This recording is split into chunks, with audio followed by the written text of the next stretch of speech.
The town of Soledar in the Donetsk region has been shelled by Russian occupiers for the past 2 months. However, locals have not seen such massive shelling as they witnessed a couple of days ago. Lomonosivka is the village near Soledar that also suffers from enemy shelling, but people still live there.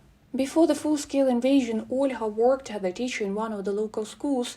She has been out of work for almost 6 months, but she does not leave the town. She says she supports the families of her pupils. At the time of the last shelling, Olga was in her apartment. Were there many explosions? Presumably, an airplane flew over and we saw burning sparks flying in all directions. It all fell on the asphalt, and where it fell in the dry grass, it all caught fire. The barns and garages began to burn. We put it out with all the help, as they say. Was it the first time such heavy shelling had occurred? They shell here often, but this is the first time it's been so heavy shelling. In just an hour, 24 garages, barns, an apartment in a multi-story building and a private house burned out there.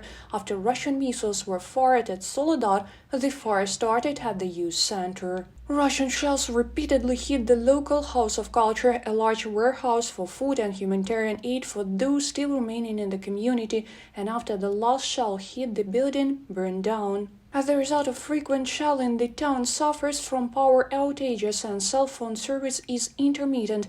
People try not to sleep at home and have arranged their lives in shelters. They rarely go out in the street. They say stores do not work, so there is nowhere to go. We practically never get out. We get out a little bit to cook and then eat something. It's damp there. It's unbearable. In the basement? Yes, it's unbearable in the basement. This is the only place where you can save your life. There is nowhere to go. The house was destroyed. We try to save each other. We survive like that. That's it. To buy groceries, people ride bicycles to neighboring villages. Many of them have already lost their homes and are sleeping at their neighbors' houses.